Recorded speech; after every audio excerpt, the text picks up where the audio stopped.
इससे पहले कि आपको कोई भी मजीद खबर दूं, पहले आप जरा ये सुन लें कि माहौल कितना गर्म हो चुका है, हालात कितने कशीदगी की तरफ जा रहे हैं और कितना खुल के स्टैंड ले लिया है। नाज़रीन, नमक हराम बाज नहीं आए। पाकिस्तान और अफगानिस्तान के बॉर्डर पर एक बार फिर जंग शुरू हो गई है। पाकिस्तान और अफगानिस्तान में, बल्कि पाकिस्तान और तालिबान में सीज़फायर टूट गया है। ये देखिए, पाकिस्तानी सेना पर बहुत बड़ा हमला हुआ है। खैबर पख्तूनख्वा में टीटीपी का घात लगाकर हमला हुआ है। खैबर के अक्का खेल इलाके में किया गया अटैक। पाक अफगान बॉर्डर से इंतहाई तशवीशनाक डेवलपमेंट्स हैं। पाकिस्तान की सरजमीन पर अफगानिस्तान की साइड से सीज फायर की खिलाफ वर्जी करते हुए फायरिंग की गई है, हमला किया गया है। और यह चीज भी अब एस्टैब्लिश हो चुकी है कि तालिबानी रिजीम ने यह महाज खोला ही भारत की ईमा पर ताकि पाकिस्तान को यहां पर एंगेज किया जा सके। Mark my words, I repeat, ये जो झड़पें हो रही हैं इनके हवाले से तशवीशनाक पहलू यह है कि ये टीटीपी और पाक फौज के दरमियान झड़पें नहीं है, ये तालिबानी रिजीम के फौजियों ने सीज फायर की वायलेशन की है। इंडिया तो अपना भारत माँ है, भारत माँ है इंडिया। जय इंडिया। जय इंडिया, जय अफगानिस्तान। इंशाल्लाह पाकिस्तान को टुकड़ा टुकड़ा करेगा। पाकिस्तान का टुकड़ा टुकड़ा मारेगा, माचिस के तेली की तरह जलेगा। क्या आप समझती हैं कि भारत का अरबों डॉलर जाया जाएगा? काबुल की धमकियां आपको ऐसे ही नहीं मिल रही मैडम शेख, एक एक धमकी की कीमत है और वो धमकी की कीमत वसूल कर रहे हैं। ये जो लॉजिस्टिक फाइनेंशियल सपोर्ट दे रहे हैं टीटीपी को, ये ऐसे ही नहीं मिल रही। वही होना है जिसकी तरफ हम बढ़ रहे हैं। इनका इस वक्त जो आका मौला है ना जी, वो है भारत। ये सारी अपनी स्ट्रेंथ डिराइव कर रहे हैं भारत से, और जो वो कह रहे हैं आंखें बंद करके किए जा रहे हैं। Modi's India is a negative force. इस वक्त वहाँ पॉलिसियाँ चल रही हैं आरएसएस की, नो डेमोक्रेसी नो नथिंग। तो इसलिए उनसे ये तवक्को रखना कि वो हमारे लिए कोई खैर का कलमा कहेंगे या कोई अमन यहाँ होने देंगे, उनके बस में हो तो नहीं होने देंगे। आप आज देखेंगे इंडिया के एक चैनल पे ना, वो न्यूज पे आया हुआ था, उन्होंने अलल ऐलान कहा है। क्या कहते हैं कि जी इसराइल ने अपना 7 अक्टूबर का बदला ले लिया, ठीक है, अब पाकिस्तान से बदला भी लेना चाहिए 26/11 का, जो उन्होंने कहा 26/11 बम्बई अटैक का, और भी वो कहते हैं वो पुलवामा जैसे केसों का। हर चीज हम पे डाल के हमें मुजरिम कहते हैं।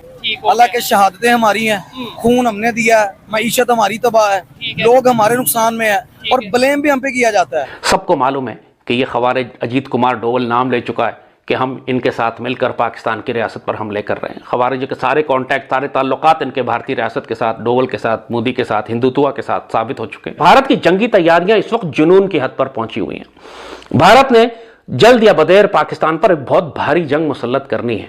उससे पहले हमारी सफों में वो तमाम दहशतगर्द ग्रोहों को दोबारा से मुनज़्ज़म कर रहे हैं, रीऑर्गेनाइज कर रहे हैं, एक कमांड के तहत लेकर आ रहे हैं, ताकि जिस तरह मुक्ति बानी मशरकी पाकिस्तान में एक थी, यहां पर ये 5-7 दहशतगर्द जमातें होंगी। Sindh liberation army, MQM, Baloch liberation army, PTM, ANP के एलिमेंट्स होंगे, उसमें TTP के एलिमेंट्स होंगे, खवारिज होंगे, आईसिस का मुख्तलिफ नाम, इससे फर्क नहीं पड़ता, लेकिन ये 10-15 दहशतगर्द ग्रोह पाकिस्तान की रियासत पर अंदर से हमला करेंगे।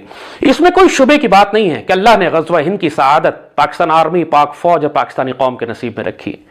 अगर हम इस सादत को ऑन नहीं करेंगे, अल्लाह का शुक्र अदा करके अपने सर आंखों पे लगा के इसको अपने एहसान अल्लाह और उसके रसूल का नहीं कबूल करेंगे, तो इस आइडियोलॉजी को खवारिज हाईजैक करेंगे।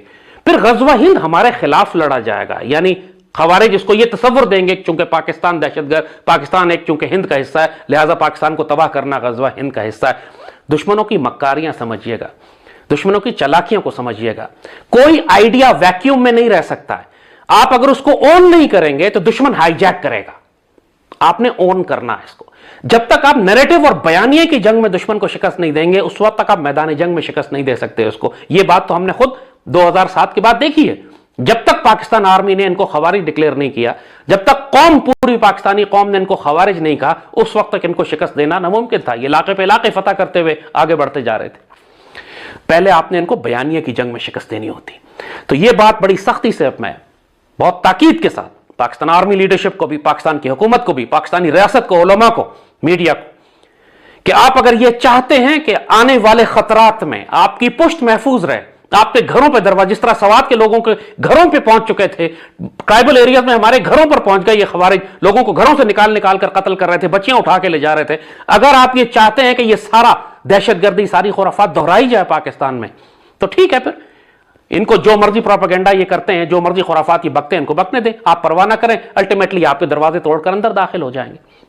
अगर आप ये चाहते हैं कि इस सादत को जो अल्लाह रसूल ने आपके नसीब में लिखी है, और इसमें इट मेक्स सेंस ऑल्सो कि क्यों नहीं, जब हिंदुत्व आइडियोलॉजी है, वो अखंड भारत की बात कर रहे हैं, वो बात कर रहे हैं कि हमने दोबारा एक मजहबी हिंदू रियासत बर्मा से अफगानिस्तान तक बनानी है, उसके मुकाबले पर आप गज़वा हिंद को क्यों नहीं लॉन्च करते as an official Pakistani national security doctrine? सईदी रसूलुल्लाह ने हमें बिशारत दी हुई है, क्यों शर्मिंदा होते हैं इस बात को ओन करते हुए कि सईदी ने हमारे नसीब में यह बिशारत लिखी है कि हम जाके दोबारा हिंदुस्तान की मुशरिक फौजों के खिलाफ तसादुम करेंगे? कौन बदनसीब होगा जो इस सादत से इनकार करे? आप इसको जंग कहें हिंदुस्तान के साथ, जंग तो होनी है, न माने गज़वा हिंद को, जंग तो होनी है, लेकिन खुशनसीब होंगे अगर तस्लीम करें। हम लोगों का दारोमदार नीयतों पर है। अब सईदी रसूलुल्लाह के हदीस मुबारक, वो तमाम जो कुछ आखिरी वक्त में आने वाला है वो हदीस में बयान किया गया है। मस्जिद अक्सा की दोबारा फतह भी, यहूदियों की रियासत की तबाही भी, सब कुछ सईदी रसूलुल्लाह ने बयान फरमाया हुआ है। आप दुनिया में इस वक्त जंगें सारी मजहबी बयानिए पर हो रही हैं, चाहे ये न्यू वर्ल्ड ऑर्डर हो, चाहे इसराइली रियासत हो, चाहे ज्यूश एक इनका प्रॉमिस लैंड करके ये पूरे मुसलमान दुनिया पर कब्जा, ये सब इनकी मजहबी आइडियोलॉजीज हैं। आप एक सेकुलर लिबरल नेशनलिस्टिक महदूद सी आइडियोलॉजी के साथ कैसे मुकाबला करेंगे, कैसे नैरेटिव बिल्ड करेंगे जो उसको काउंटर नैरेटिव हो सके उनके लिए? लिहाजा ये बात, पाकिस्तान की जितनी इंपॉर्टेंट न्यूक्लियर वेपन्स है आपके लिए, उतनी इंपॉर्टेंट आपकी आइडियोलॉजी है, और उतनी ही इंपॉर्टेंट ये बात है कि आप खवारिज और दुश्मनों के नजरिए को तबाह करने के लिए, हिंदुत्व आइडियोलॉजी और खवारिज की आइडियोलॉजी, इन दोनों को तबाह करने के लिए जो सईदी रसूलुल्लाह ने आइडियोलॉजी आपको दी है वो गज़वा हिंद की है। आप उसको ऑन नहीं करेंगे तो आपके पास कोई नैरेटिव नहीं होगा, क्योंकि दुश्मन का नैरेटिव फिर ताकतवर है, वो आपके खिलाफ आपकी सफ़ों में से ही दहशतगर्द उठाकर आप पर हमले करवाएगा और फिर हमारे लिए मुश्किल हो जाएगी।